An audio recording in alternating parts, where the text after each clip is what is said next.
Assalamualaikum. Kembali lagi di Areza Official. Video kali ini kita akan bagikan dua hal yang bisa jadi teman-teman semua sudah tahu, tapi bisa jadi teman-teman semua mengabaikan hal yang sudah kita ketahui atau menganggap hal ini hal sepele, hal yang remeh. Tapi sesungguhnya ketika kita mendalami, menyelami, memahami lebih, ternyata ada rahasia di balik rahasia, ternyata ada kedahsyatan yang luar biasa di dalam dua hal ini. Dua hal ini yang membuat kita, insya Allah, apa hajat yang kita inginkan, Allah berikan jalannya, Allah tunjukkan jalannya, Allah mudahkan jalannya. Ini yang kami rasakan, pengalaman pribadi. Kami menyampaikan apa yang sudah kami lakukan, apa yang sudah kami pahami, apa yang sudah kami alami. Dan apa yang kami sampaikan ini karena kami ingin berbagi kebahagiaan, kami ingin berbagi rasa bangkit dari yang namanya keterpurukan. Kami sama-sama pernah terpuruk, kami sama-sama pernah susah. Sampai detik ini juga yang namanya ujian, kesusahan, musibah masih terus silih berganti, datang terus, tak akan ada habisnya. Karena memang sejatinya kita hidup itu untuk menyelesaikan masalah. Kalau sudah selesai masalah, sudah habis, nggak ada masalah lagi, ya berarti kita sudah selesai hidup di dunia ini. Nah, kita ingin berbagi bagaimana cara kita bangkit, saling menguatkan lah. Semoga kisah ini, semoga dua hal ini yang kita sharingkan mampu membantu teman-teman yang menonton video ini juga untuk bangkit dari keterpurukannya dan bisa sukses, berhasil mewujudkan hajat keinginannya. Dua hal inilah yang bisa jadi membantu kita dari doa-doa kita yang selama ini kok belum terkabulkan, belum terijabah. Bisa jadi dua hal ini ketika kita laksanakan yang membuka jalan, mungkin selama ini jalan kita tertutup, usaha apapun gagal terus, ikhtiar apapun yang kita coba, solusi apapun yang kita lakukan belum membuahkan hasil. Bisa jadi ketika dua hal ini kita lakukan, jalannya terbuka. Jalannya terbuka untuk apapun hajat keinginan kita, untuk apapun kesulitan yang ingin kita keluar daripadanya. Dua hal ini apa sih? Yang pertama, yang Reza lakukan, yang Reza alami, mendahulukan menolong orang lain. Kalau kita nolong orang lain, maka insya Allah hidup kita juga akan ditolong. Tetapi ketika kita nolong orang lain, kita tidak perlu mengharap orang yang sudah kita tolong itu dia bakal membalas menolong kita di kemudian hari, di lain hari. Tidak perlu. Nolong aja. Yang akan membalas apa yang sudah kita lakukan, pertolongan yang sudah kita berikan kepada orang lain, biarkan Allah saja yang membalas.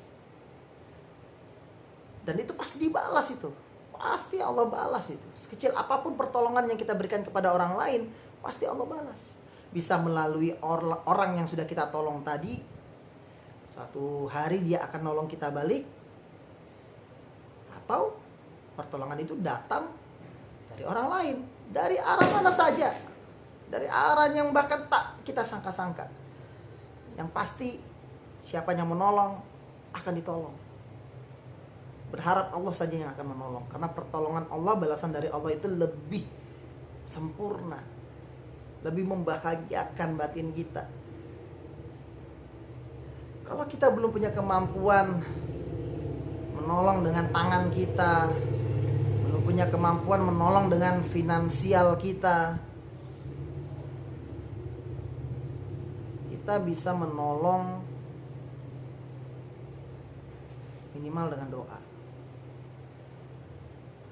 Kita bisa angkat tangan kita doakan orang lain, semoga urusannya dimudahkan, semoga rezekinya dicukupkan, kebutuhan hidupnya dicukupkan, semoga disehatkan badannya. Minimal kita bisa tolong dengan doa. Begitu kita keluar rumah, kita lihat ada orang lain kesusahan, ya ada tukang bakso, kayaknya dia sedang susah mendorong gerobaknya, kita doakan Al-Fatihah. Walaupun kita belum mampu bisa membeli baksonya, bahkan memborong baksonya, setidaknya kita doakan semoga lancar, laris dagangannya, sehingga bisa pulang lebih cepat.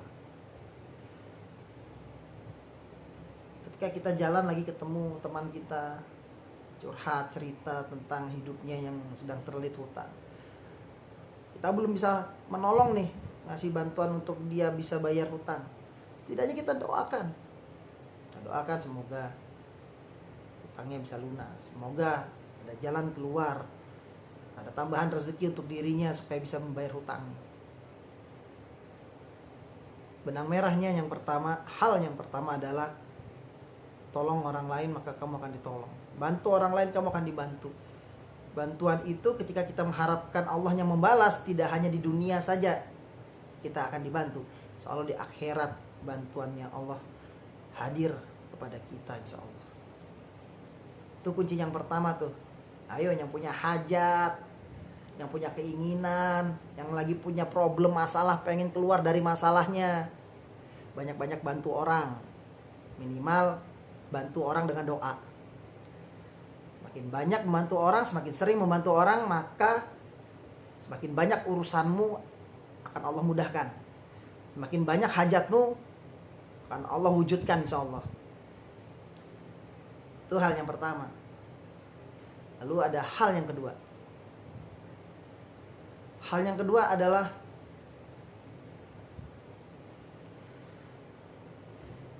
syukur. Mensyukuri nikmat Allah yang sudah diberi olehnya. Mensyukuri nikmat Allah yang sudah kita genggam. Seringkali kita punya mimpi, kita punya obsesi, kita punya target, kita kepengen ini, pengen ini, kita kejar. Akhirnya kita lupa menikmati apa yang sudah kita punya. Begitu kita mau menikmatinya, waktu kita sudah habis, badan kita sudah lemah, hidup kita sudah menemui ajalnya. Gak sempat menikmati apa yang sudah kita raih, apa yang sudah kita miliki. Karena hidup kita selalu berangan-angan untuk meraih obsesi-obsesi yang kita inginkan. Saking semangatnya, saking terobsesinya supaya tercapai itu mimpi, akhirnya yang sudah kita miliki ini belum sempat dinikmatin, apalagi disyukuri. Bisa jadi mimpi-mimpi kita yang besar itu bahkan terlampau besar sehingga kita merasa apa mungkin bisa kita capai ya. Insya Allah bisa.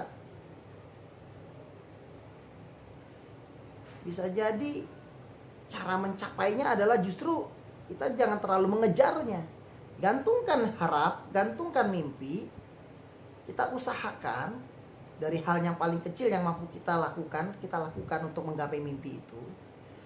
Tapi jangan terlalu sibuk, jangan terlalu fokus untuk meraihnya di depan saja, sehingga apa yang sudah kita miliki ini gak sempat kita nikmati, bahkan kita syukuri. Istirahat sejenak, nikmati yang ada dulu ya. Kalau belum punya mobil, kepengen punya mobil, bisa jadi caranya bukan banting tulang setengah mati kita kejar segala kesempatan supaya kita bisa mendapatkan mobil itu. Bisa jadi caranya bukan seperti itu, tapi bisa jadi caranya justru kita harus menikmati motor yang sudah kita miliki. Kita menikmati, kita maksimalkan, kita rawat dengan maksimal, kita gunakan dengan maksimal untuk kebaikan. Kita pakai buat ke majelis, untuk pengajian, kita pakai untuk mengantarkan sedekah, kita pakai untuk sebagai relawan kemanusiaan, relawan sosial. Kita pakai untuk hal-hal yang baik lah motor itu. Dimaksimalkan semaksimal mungkin untuk hal-hal yang baik itu motor. Dan kita syukuri dengan motor ini langkah kita untuk kebaikan, untuk lebih bermanfaat, bisa lebih panjang ketimbang jalan kaki. Kita syukuri betul, kita rawat motor itu. Tiba-tiba karena kita mensyukuri nikmat, karena kita merasa puas dengan apa yang sudah kita punya, dengan motor ini rasanya benar-benar membantu hidup kita, kita syukuri betul dengan milik motor ini. Bisa jadi dengan mensyukuri itu, janji Allah tambah lagi nikmatnya, sehingga kepengenan kita, mimpi kita yang kita gantung tadi, pengen punya mobil, bisa terwujud. Yang pertama, bantu orang lain. Yang kedua, syukuri apa yang sudah kamu miliki. Semoga manfaat. Mari kita buktikan, mari kita hadirkan keajaiban. Insyaallah nyata. Saya tunggu kisah keajaibannya. Ketik di kolom komentar ya. Kalau teman-teman ada yang berhasil mendapatkan keajaibannya, mempraktekkan dalam 1 hari, 3 hari, 7 hari, atau 40 hari, bisa cepat, bisa lambat, yang jelas keajaiban Allah, pertolongan Allah selalu datang di waktu yang tepat. Waktu yang tepat itu tidak selalu cepat. Mau cepat atau lambat, yakinlah Allah akan memberikan balasan selalu tepat waktu. Assalamualaikum warahmatullahi wabarakatuh. Wallahu a'lam bishawab.